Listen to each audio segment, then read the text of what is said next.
So where we are, if we need to make progress, all of us must agree that this system has to all go down.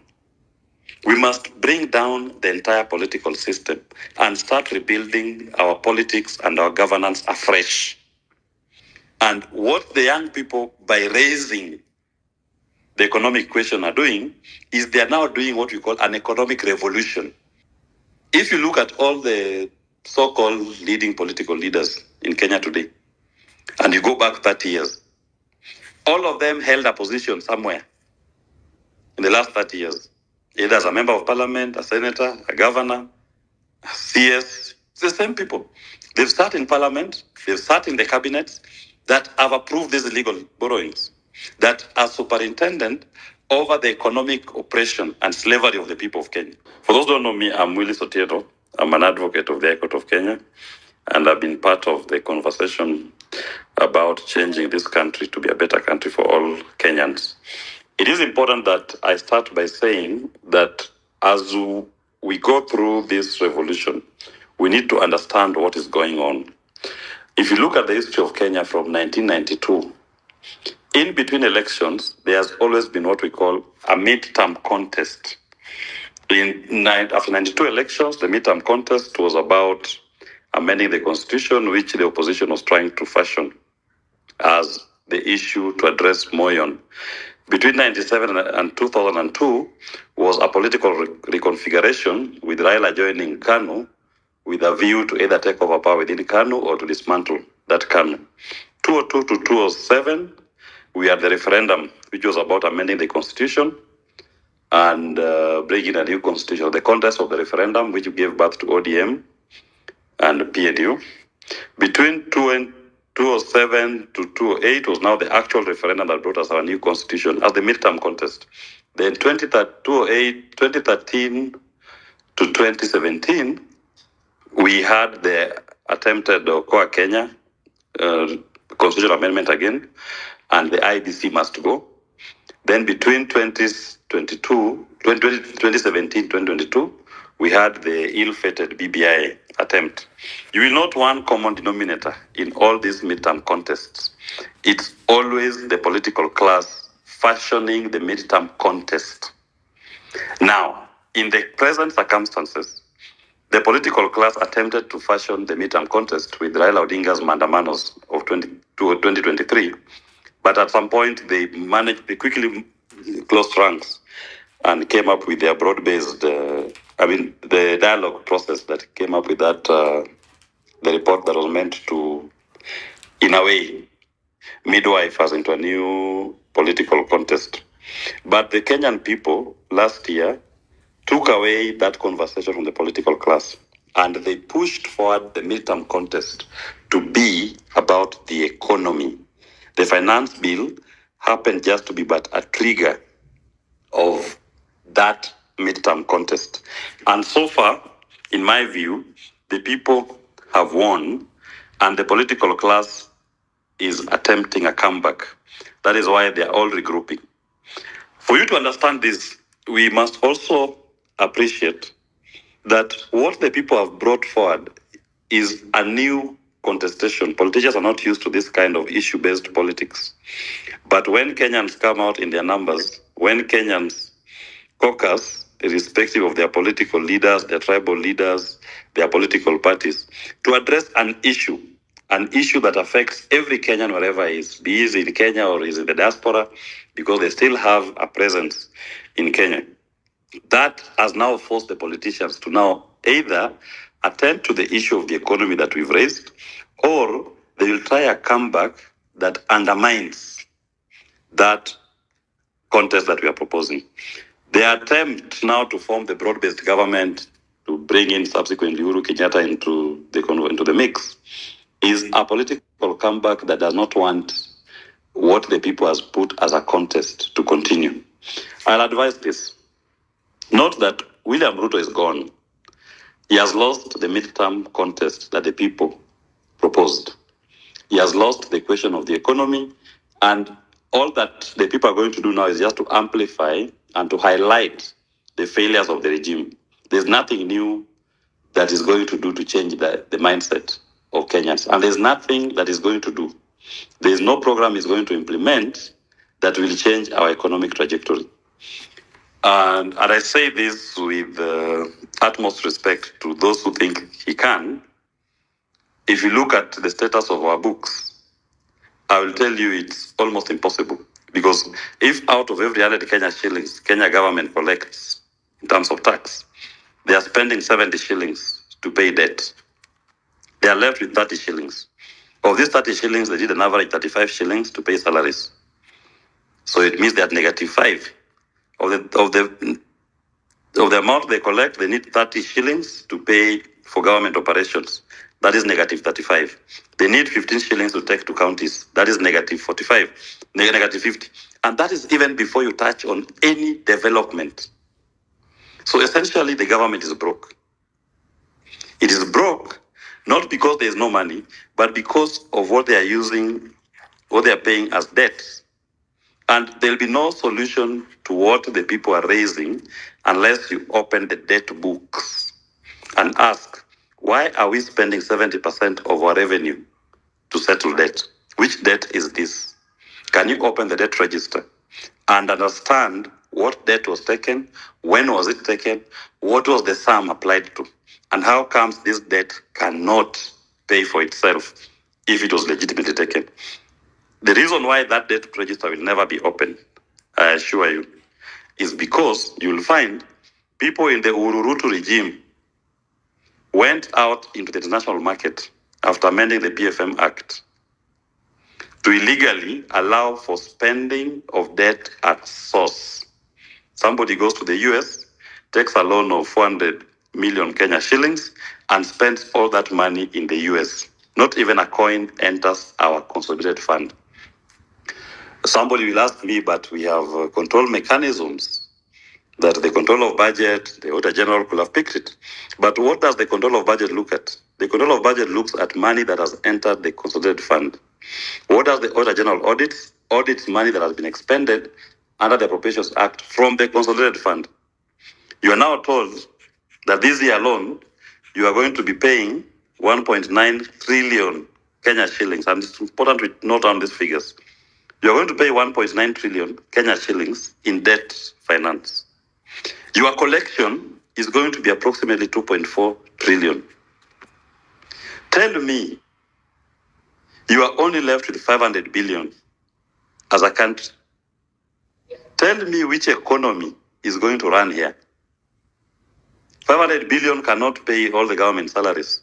500 billion will not meet the cost of government operations. 500 billion cannot be shared with all the counties.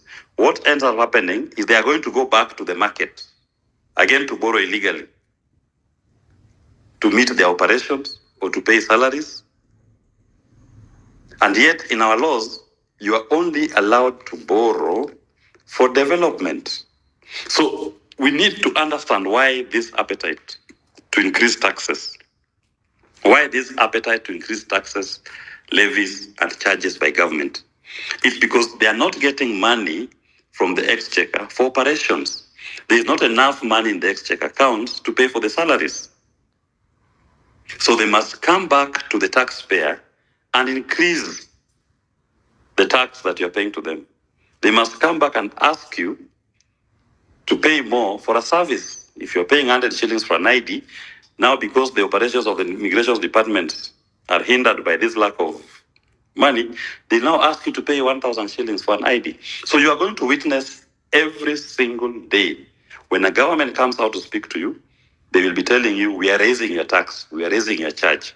That is a constant. Mbadi indeed confirmed this position yesterday when he was speaking, and he said, don't expect any relief until at the earliest 2034 because of the debt that we are paying.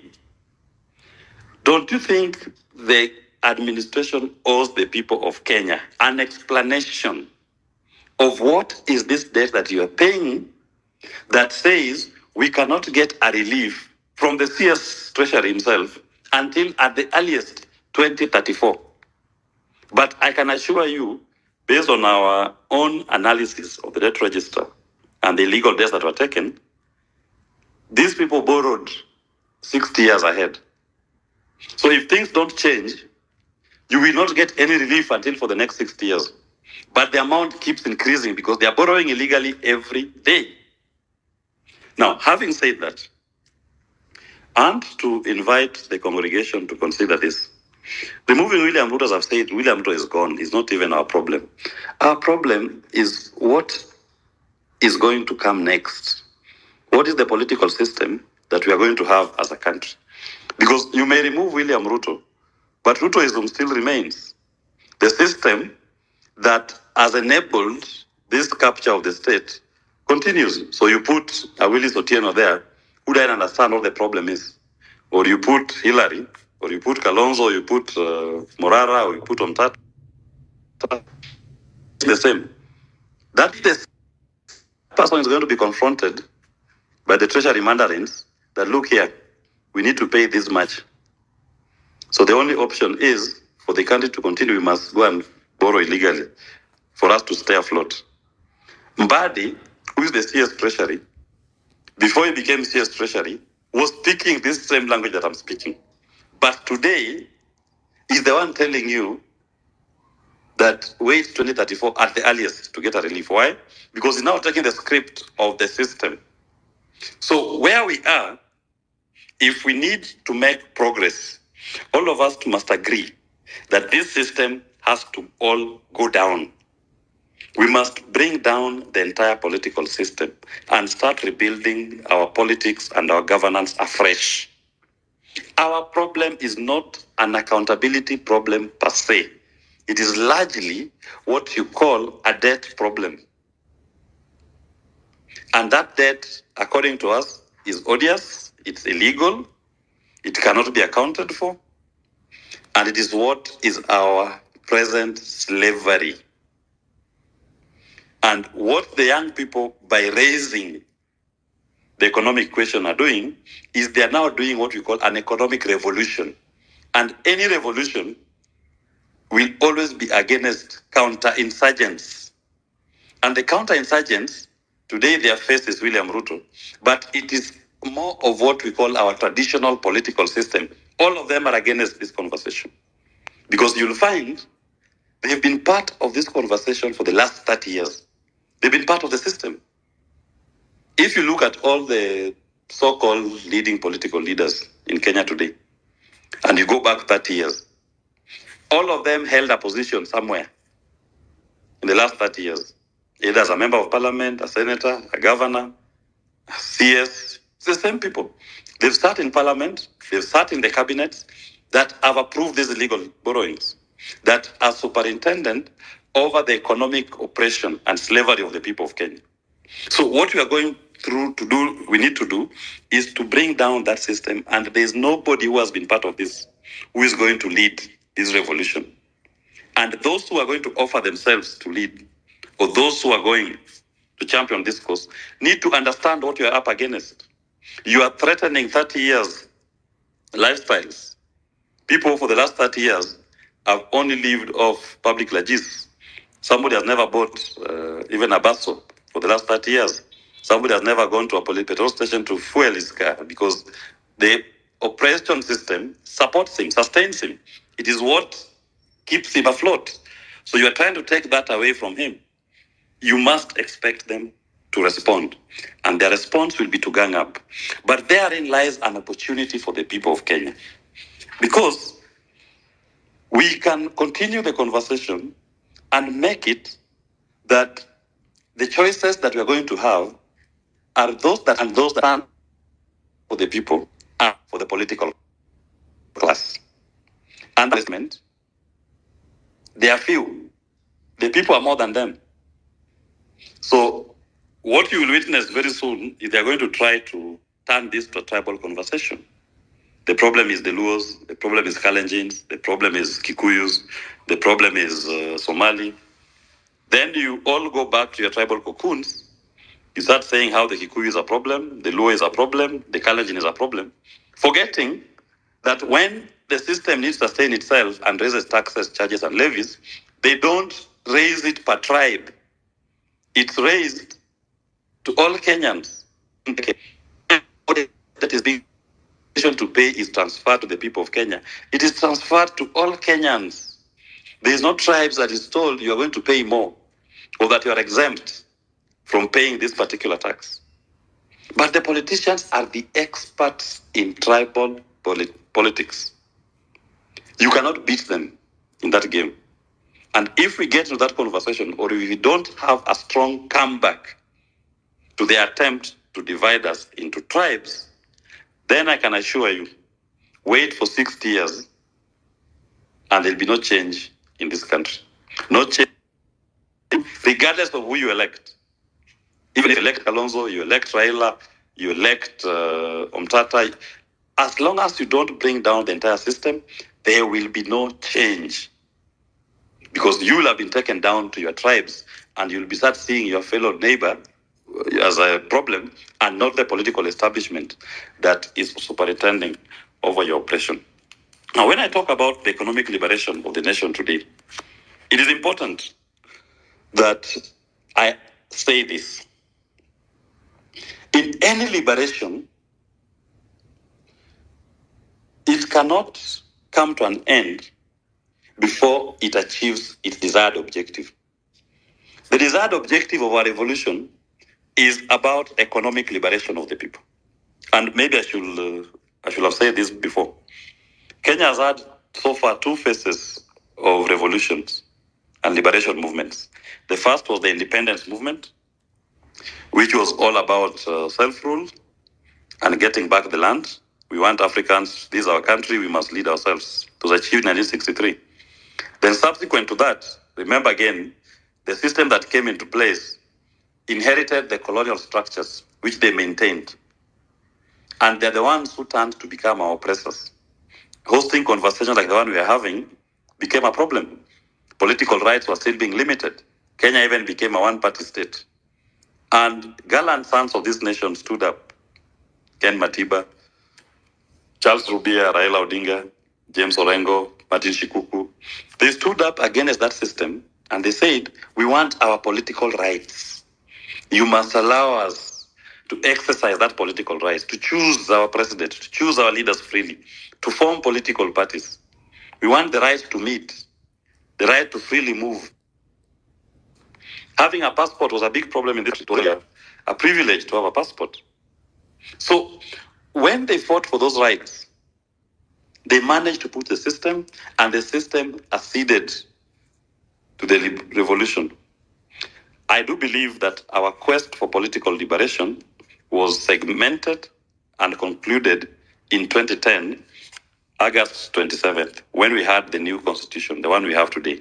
Because now those rights to vote for our leaders, to freely speak, to belong to political parties, they were cemented. And Kenyans now are secure in terms of our political rights. But in any country, the most important revolution is always the economic revolution. So we are in that phase where Kenyans are saying, beyond just casting a vote, we are still oppressed. We are still not getting a lifeline. We are still feeling the weight of administration. We are not living a life of dignity. So the fight that the Gen Zs and other Kenyans have proposed is a fight to release them from the chains of oppression. Their oppressor are those who are superintending over the political establishment that is responsible for this economic malaise.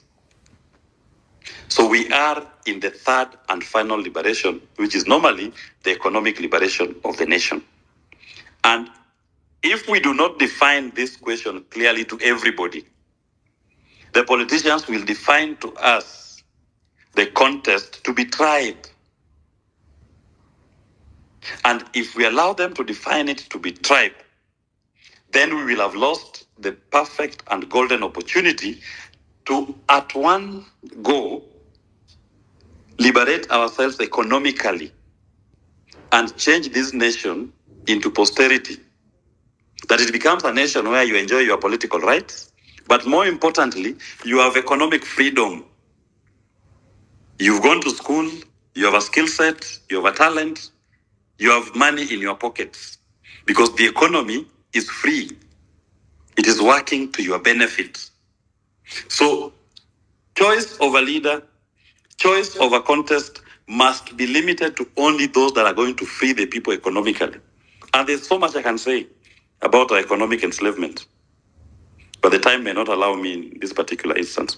But just to say that I urge the congregation to be very careful and not to fall into any tribal conversation that will make us lose the ball on the question of what is the contest that the people of Kenya are proposing.